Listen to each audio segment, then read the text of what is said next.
Right, everyone. So today we're going to take a look at the social effects of the Great Depression. Now, it's been a while since we've been here, so let's go back and review a little bit. The last thing we talked about was the stock market crash of 1929. And we talked about how that just affected everyone. No one really knew it was coming. And people were really stressed out about that. People lost everything they had. People who didn't even invest in the stock market had lost their money. People who had put money in the banks, they went to go. There was a big rush of bank runs, and people were stuck with nothing. And let's even go back a little bit more than that. We watched Cinderella Man, which was that movie talking about the boxer who had been living through the 1920s and then suffered majorly, he and his family, with the stock market crash. And I think it's important to go back and to remember where someone like that main character was at that point. So the Roaring Twenties is where that movie first took place. And remember, that was just a great time for everyone. We had just come out of World War I. We had money. We had money from loaning money to other countries. And this is where people started to be able to spend money on things besides paying rent and putting food on the table. They were able to go to the movies. They were able to watch sporting events. The radio came out. And then something else that was brought up was that people were able to buy on credit.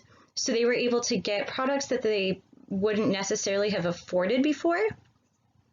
And then for those who did go into the stock market and choose to invest, they were buying on margin. There was a lot of speculation. It was just a time of everyone ought to be rich. And that was the mentality. So then we fast forward, and we saw this in the movie too, where the main character was doing really well, and there was a shot where on his dresser was a lot of cash, some jewelry, nice looking things, and then it transitioned into 4 years later where none of that was there anymore. And that's kind of the point that we're going to start at today, is the Great Depression. I think it's really important that we start at the social effects of the Great Depression. That way you can see how it affected people in their day-to-day lives. It's one thing to read about it, but I think it's really important to understand it on a human level and what these people went through. So, here we go. Remember, we always talk about being lifelong learners. This is a prime example. Technology is not my strongest suit, but I'm learning, and thanks for being patient with me, and we'll continue to get through this and go forward. So our learning objectives. Students, you're going to be able to identify social problems that were caused by poverty in the 1930s. And so these are going to be problems in home life, in different social circles, and different working groups, and how they affected people. And then we're going to also understand how some of these people struggled to survive these hard times. It wasn't easy, so we'll take a look at that. All right. So, social effects of the Great Depression. Let's get started. So, many Americans thought the Depression wouldn't last. This was due to a lot of just unknowns, and we'll touch on this later, but we're in a current situation right now that I believe we didn't think would last this long at all. Once again, we'll talk about that, but keep that same mindset when we're talking about what these people experienced. They were definitely soon proved wrong. This lasted a lot longer than anyone expected, and the ramifications of that were tough. So hard times continued and eventually spread to all levels of society. So it didn't just hit those who had invested in the stock market or those who were living in poverty. Eventually, everyone was affected. People who had big businesses or a lot of money, they saw the losses as well. People who felt secure in their jobs were suddenly laid off, and then they had no prospects of finding other jobs. You had people with different skill sets that were admirable and that people wanted, but without jobs, they didn't have that. And I think that's important too to realize through what we're going through right now. Once again, we'll dive into this deeper a little bit later. But there are a lot of people right now who don't have jobs, and they're willing to do any sort of job just to bring some cash in, bring some money in. Working at the grocery store, gas station, whatever it takes to provide for their families to keep themselves afloat. Those whose savings disappeared couldn't understand why the banks no longer had the money that they had deposited for safekeeping. Wow, what a frustrating time. Could you imagine going to the bank, the place that you trust to put all your cash in, your livelihood in, and for them not to have it, and that was no fault of your own whatsoever. So one of the important parts of the Great Depression that we should focus on were Hoovervilles. So Hoovervilles were they were places that gave people some sort of sense of safety and a little bit of community. So those people who are hardest hit were those at the bottom of the economy. And that just makes sense. When you don't have money in savings or have a lot to put forth or rely on, your resources are going to run out a lot faster, which means you might be losing your day-to-day things that you need to survive. Some unemployed had to move in with their relatives. In the movie Cinderella Man, we saw that for an instance where the mother had told her husband, because there was no income coming in, that in order for the kids, not even for their sense of security, but for their own health, that she was going to take them to her sister's house. And because the kids were sick and they had no heat, it was cold, it was frigid. And so some people, that was their only choice, was to move in with their relatives. They could no longer afford to pay their rent, so they were being evicted. So what this led to was the homeless population growing tremendously. People had nowhere to go. So what they did was they built shanty towns. Let's review some vocabulary here. You know, I love vocabulary, guys, so this is a lot of fun for me. The word shanty, this means a poorly made house, usually made out of scavenged materials. What's the word scavenge mean? This is when you scavenge for something, you're searching for and collecting anything usable from discarded waste. So things that other people have thrown out. So people are using things like cardboard, tin, whatever they can find to help build their towns. Here we go, tar paper, cardboard, scrap material. So the people were living in, if they hadn't found something to build, they were living in other things such as old rusted out cars, shacks made out of orange crates. There's even one incident where they were living in an old piano box.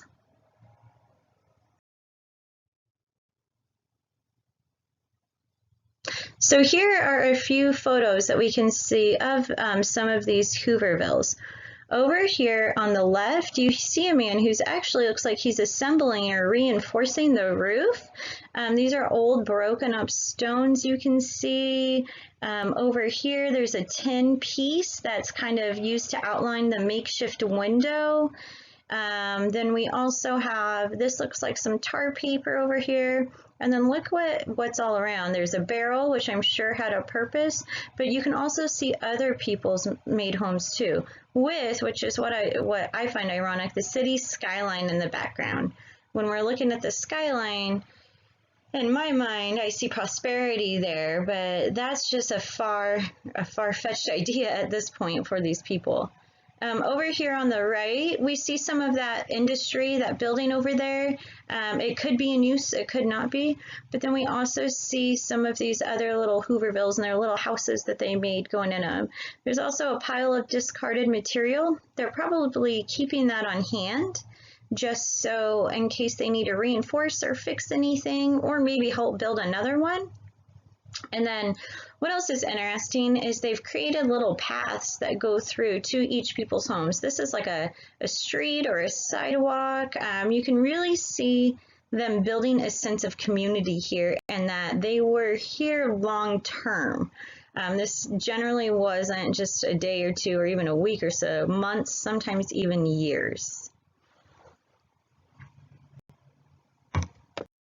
Technology piece. Here we go.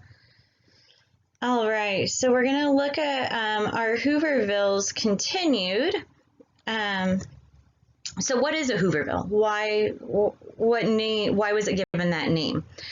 This was a term used to describe a makeshift homeless shelter during the early years of the Depression. We've gone over that. But this term was used to mock the current president of the time, Herbert Hoover, whom a lot of people blamed for not resolving the crisis that most Americans were in. You can see here in this picture on the right, you have two young children and a few signs that are talking about this disdain they had for President Hoover. Down here, hard times are still hoovering over us. You get it? Hoovering? I thought it was pretty funny. But and people were very adamant and very vocal about this as well.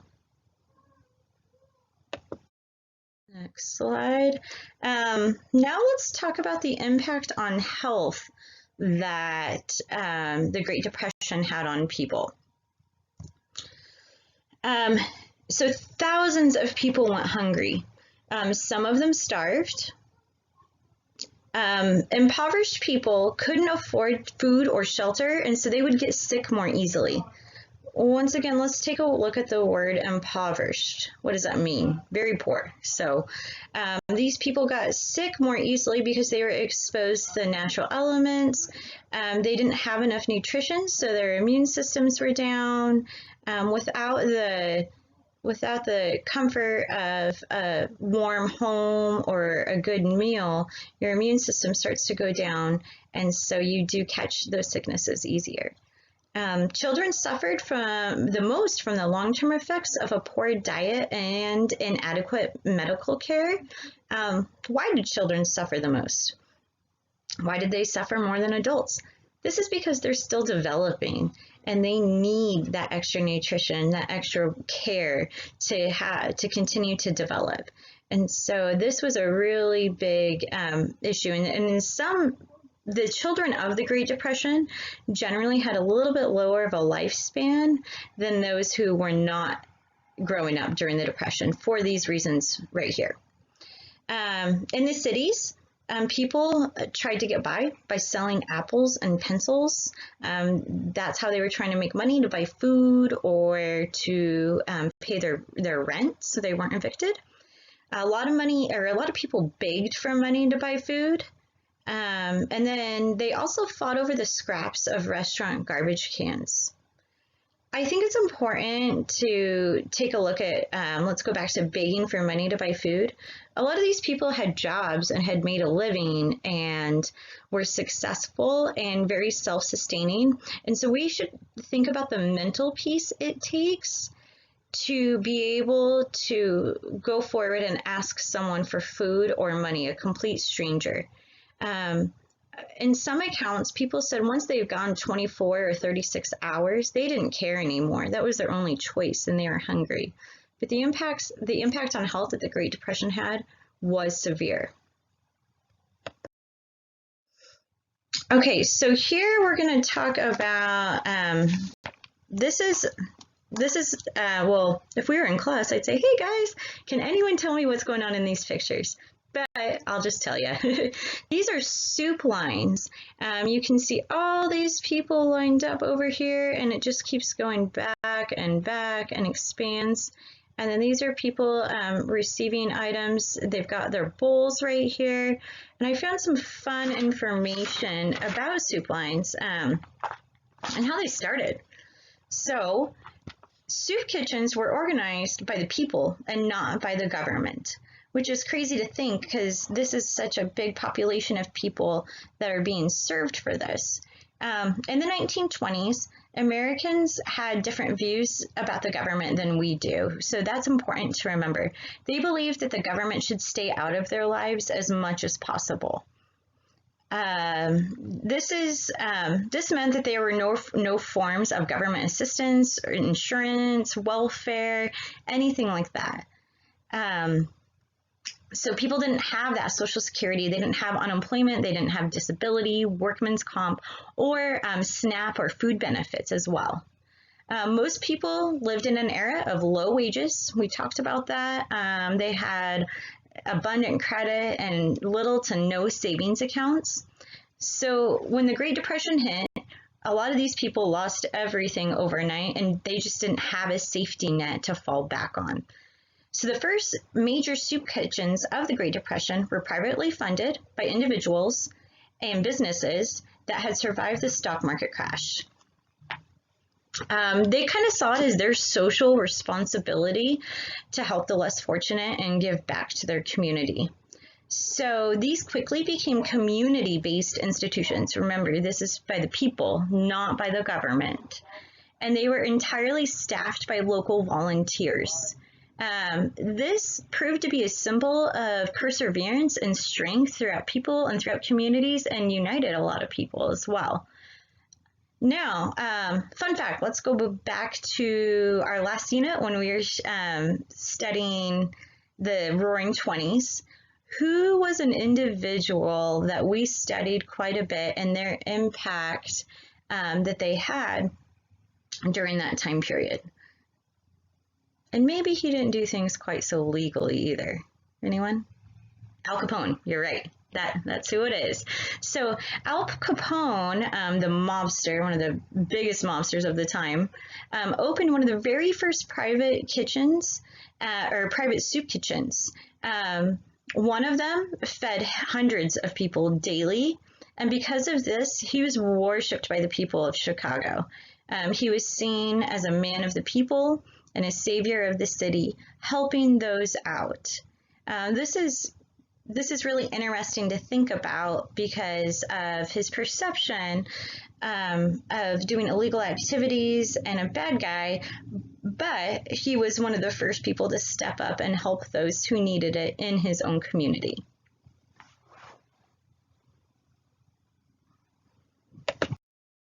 All right. Now, let's talk about stresses on families. What do we see here in this picture? We see a man, an adult man, dressed very nicely. He's got his suit jacket, he's got his tie, his hat, and it looks like he's standing outside of a business area. And his question is, who will help me get a job? I do not want charity. So this individual is apparently looking for a job and he wants to work. That's a huge thing to remember. They're not looking for a handout or for someone to take care of them, but they want to work. So men who had lost their jobs or investments, just like this man right here, often felt like failures because they could no longer provide for their families. If their wives or children were working, they thought even lower of themselves. This is a big sense of pride that we can see even today, as a lot of men do hold that sense of pride and want to provide for their families. And when they can't, there's a big mental stress there. We'll go back to our movie, Cinderella Man. There was a part where there's a man walking away and his wife was yelling at him and throwing her hands in the air. And he just kept walking with his head bowed down, holding his suitcases, depicting that he was leaving the family because he was so down and depressed and out that he felt like he couldn't provide. Many of these men were embarrassed to be seen at home during work hours when they should be out working. They were ashamed to ask their friends or family for help. Geez, I know that even for myself, it's hard to go and ask my parents or anyone really for help.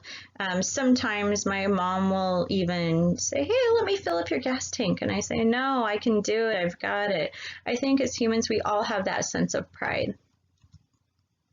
Some even abandon their families, like we just talked about.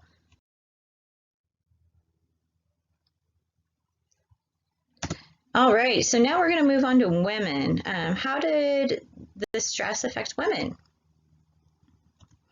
So those who depended on their husband's paycheck worried about feeding their hungry children. As a mom, dad's stressed too, but as a mom, you want to make sure your children are well taken care of and you don't want them to go hungry. Working women were accused of taking jobs away from men. So if there was a woman working and men were not, they were looked down upon. Married women were often fired from jobs. This was due because they had a head of household, their husband, who should be providing for them. So the job that they were fired from would be left for someone else, another man who needed a job. Many found women's work, domestic work, such as typing, and these were considered low-paying jobs, so what work they did have didn't compensate for a lot.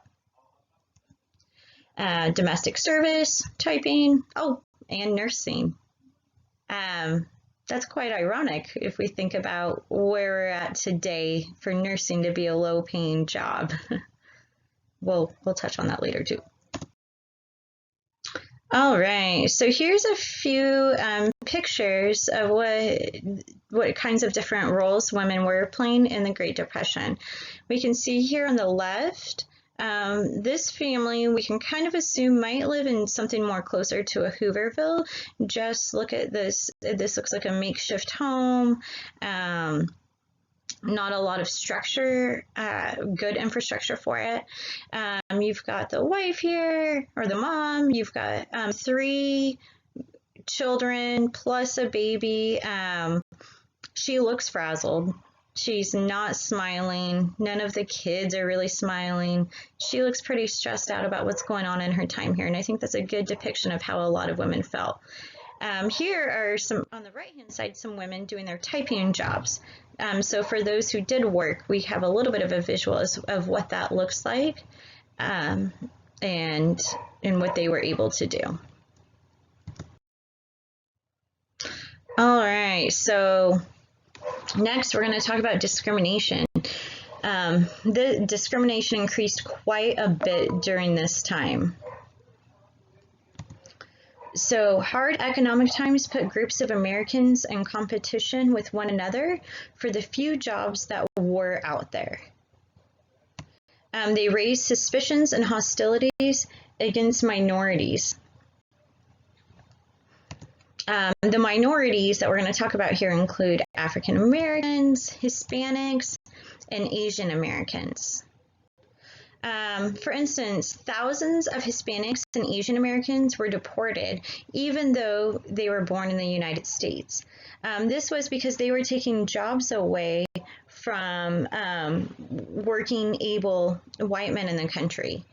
And so we see this local article here that they were shipped from Denver to their old homes in Mexico due to a lack of work. Why was there that lack of work? Because they were giving the jobs to other people. All right, guys, thank you again for your patience. So those who were highly affected were African American populations. Black unemployment soared. Some declared that African Americans had no right to jobs if whites were out of work. So different Black churches and organizations, for example, the National Urban League was just one that was formed. They gave private help. There were government relief programs that often discriminated against African Americans. So if there was something available to help out citizens, they often were not eligible for those services. And with a sign posted, "Help wanted, whites only." Sorry, guys. Okay, so now we're going to talk about farm distress. So farm families suffered as low crop prices cut their income. When they could not pay their mortgages, they lost their farms to the banks, which would then sell them to auctions. And remember, these people are out in rural communities and generally are living a little bit lower standards than most of those individuals in the cities as well. In the South, tenant farmers and sharecroppers were forced to leave. So they didn't even have a choice. What's a tenant farmer? So a tenant is renting a property from a landlord. So they're renting the property from their landlord and working on that farm at the same time. And what's a sharecropper? Vocab again, guys, right? A sharecropper is a tenant farmer who gives part of each crop as their rent. So these people who had relied on their farming practices, so their job and also their home, were forced to leave. In protest against these low prices, farmers would dump thousands of gallons of milk and they would destroy crops. This shocked the nation as so many people were hungry. And so this was a really big statement for them to talk about the inequity that they felt when there are people who are starving throughout the nation and they're getting rid of nutritional products and food that could help these people. All right, guys. So here we could talk about, here's a few videos I wanted to show about stories of survival. And we will come back to these if we finish up. Just with our current situation that's going on right now, I feel like we should talk about that a little bit, and I want to ensure that we're able to. And so we'll come back to this if we have some time. But once again, these were just stories of survival. So real life interviews from people who are talking about their memories and what they did to get through these hard times. All right, so next we're going to talk about the Dust Bowl. So let's recap a little bit. We're in the Great Depression. People are starving. People are losing their homes. They've got nowhere to be. They're going in line for soup kitchens. Their farmers are being evicted. What worse could go wrong? There's almost nothing, right? But there is. So at this same time, there's an event that happened that's called the Dust Bowl. What's a Dust Bowl? So once again, harsh conditions of the Depression were made even worse by another event that came up. The Dust Bowl. So the origin of the Dust Bowl was first an environmental thing. So it started out to be an environmental cause and issue, but then it was also an economic issue as well. So between 1931, so 31, that's 2 years after the stock market crash, and 1940, so we're still pretty early in the Great Depression, soil blew out of the central and southern region of the Great Plains.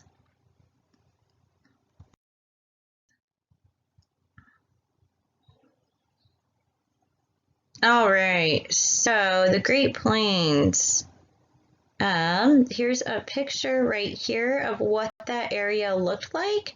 You can see all of this tall grass. It's pretty even and it just goes on and on and on. Very flat land, not a lot of hills, mountains, anything like that.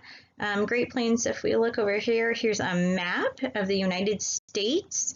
So North Dakota, South Dakota, a little bit of Montana, the eastern sides of Montana, Wyoming, Colorado, New Mexico. But then we go down Nebraska, Kansas, Oklahoma, and Texas.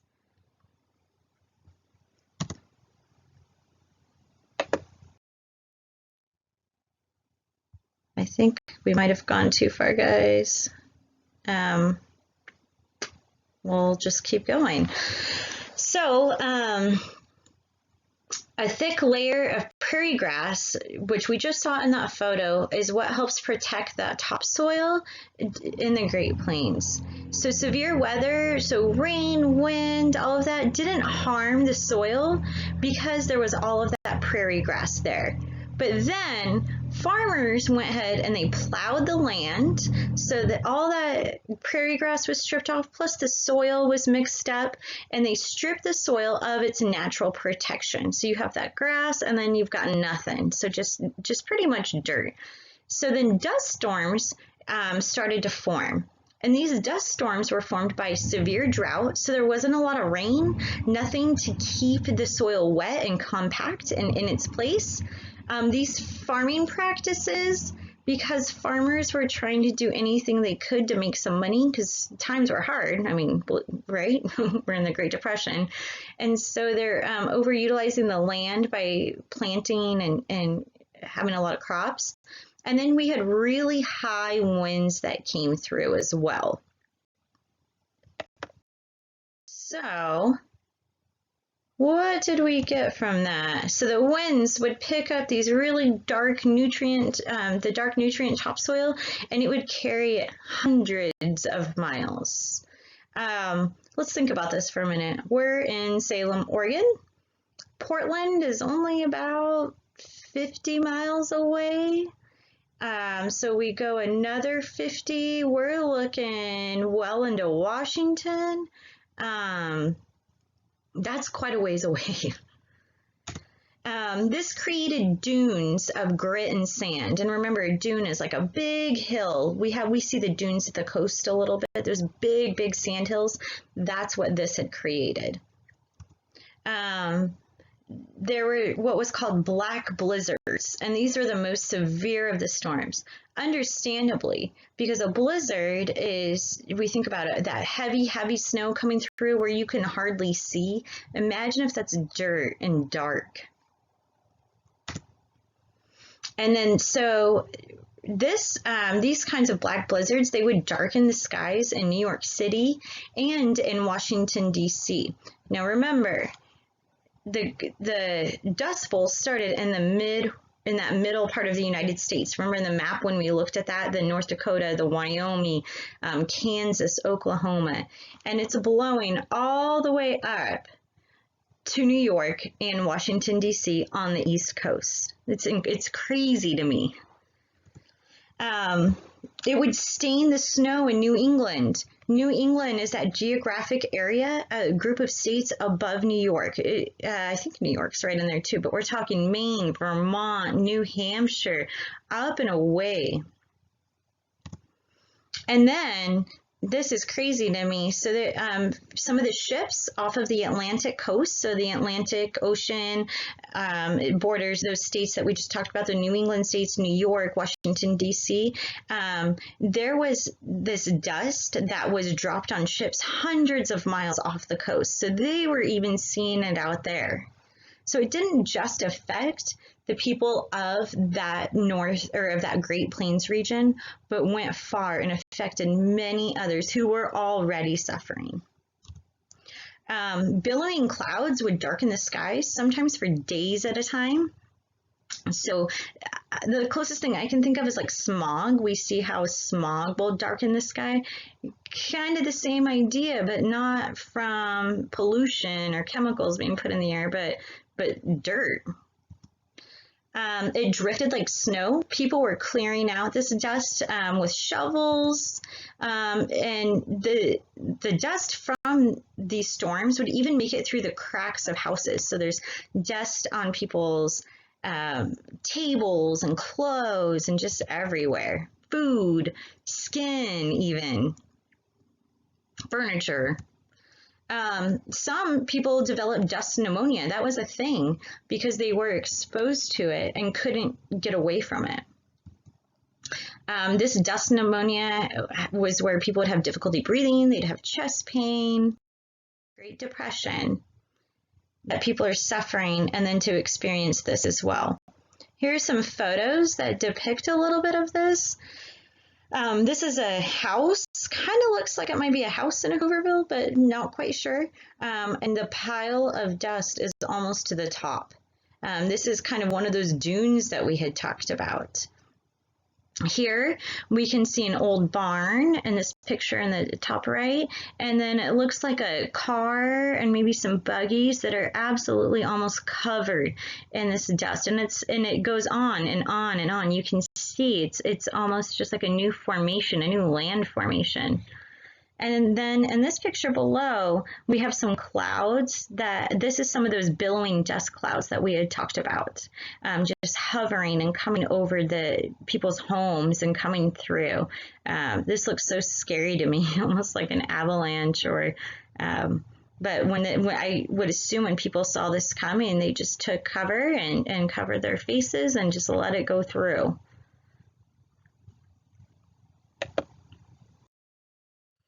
All right, so May 11th, 1934, there was a dust storm that happened that was 2 miles high and traveled 2,000 miles to the East Coast. 2,000 miles all the way over to New York, and 2 miles high. I don't even know if I could depict to see how high that is when looking up at the sky. On April 14th, 1935, that was what was called Black Sunday. And guys, remember, we've heard of Black Thursday, Black Tuesday. We keep seeing all these black days of the week that are hitting these people during these times. And so here we have Black Sunday. This dust storm started in Oklahoma, and it blew east, so east going towards New York, the Atlantic Ocean. It was an estimated 3 million tons of topsoil to have blown off the Great Plains that Sunday. Here we can see in this picture in the left-hand corner of dust coming through the cities. Once again, we kind of saw it down below, but these billowing clouds and these storms just ripping through people's lives and homes. And here we can see this is almost like a blizzard, people trying to fight and walk through the dust. This man on the left is about ready to get blown over. He's trying to catch himself. These two look like they're struggling to walk. Just insane. So part of the Dust Bowl that we want to focus on is what's called Okie migration.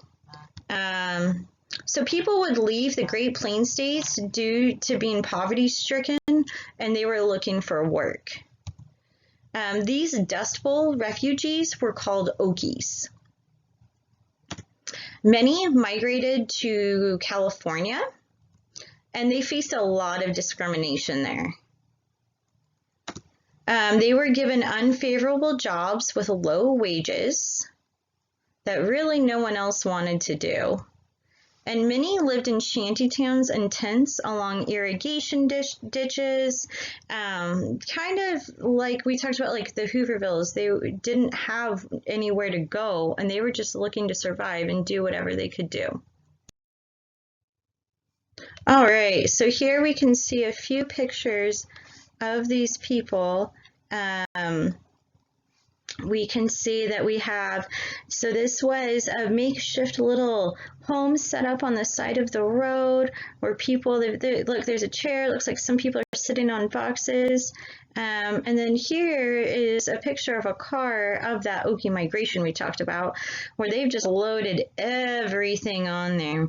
And you've got tons of people, 1, 2, 3, 4, 5, 6, 7 maybe, and they could even be living in their car at this point, which is so it's pretty insane how different populations were affected by different crises of the Great Depression.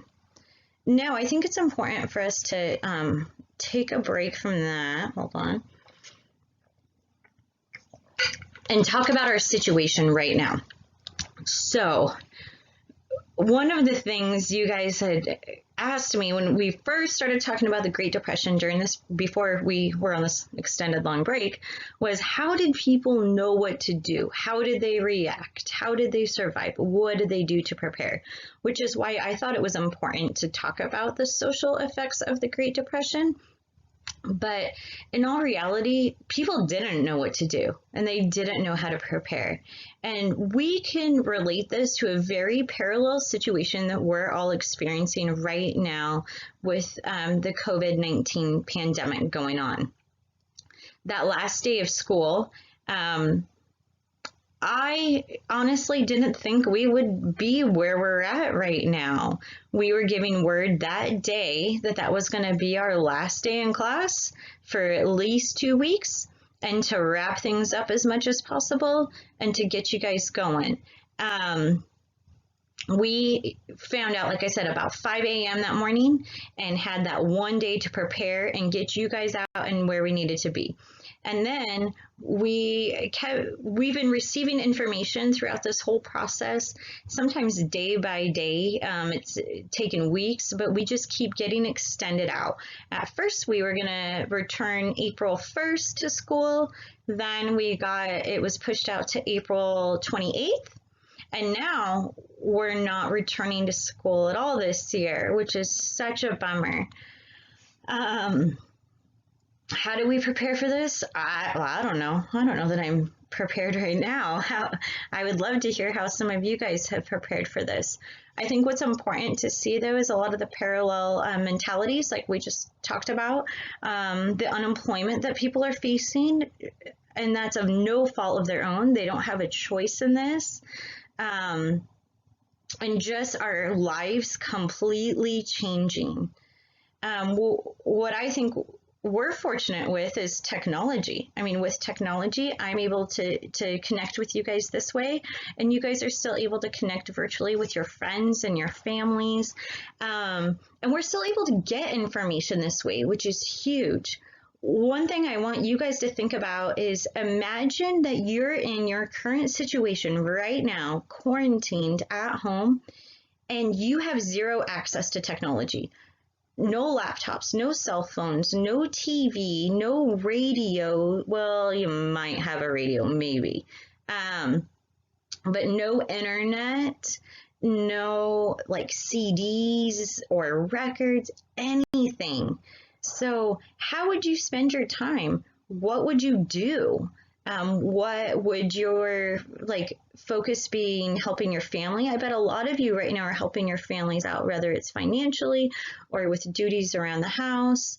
How would you get your news? From the newspapers? But you have to be able to afford to get a newspaper too.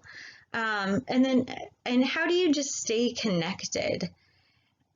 While this is a really crazy and insane time, I think it's a really big learning opportunity for all of us, just to kind of take a step back, breathe a little. Maybe we pick up some new hobbies or read that book that we always wanted to, or get outside and walk more. I just am fascinated how parallel this is lined up with our lesson in the Great Depression, with all of the really smart questions you guys have asked. And we, in a sense, are experiencing a lot of what they have, just with the unknown, the unpredictabilities. And I want you guys to remember that this is a historical event. I have never seen anything like this in my entire life, where not only our nation, but the entire world is almost shut down.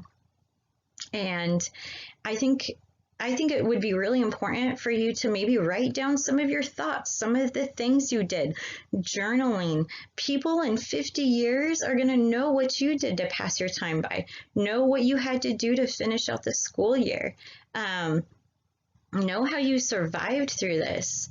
And what a tough time too when you're a teenager and love hanging out with your friends and growing up and being social. I just think that this is a really good time for us to reflect and take some notes and also compare it to this really crazy event that happened almost 100 years ago, or well, almost 100 years ago, the same time.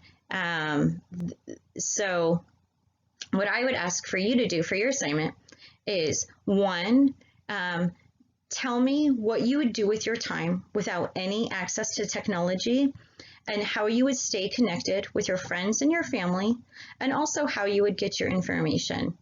I can't wait to discuss this going forward, guys. I think this is a great learning opportunity, and just remember to stay safe, stay healthy, and let's make the best of this situation. Bye-bye.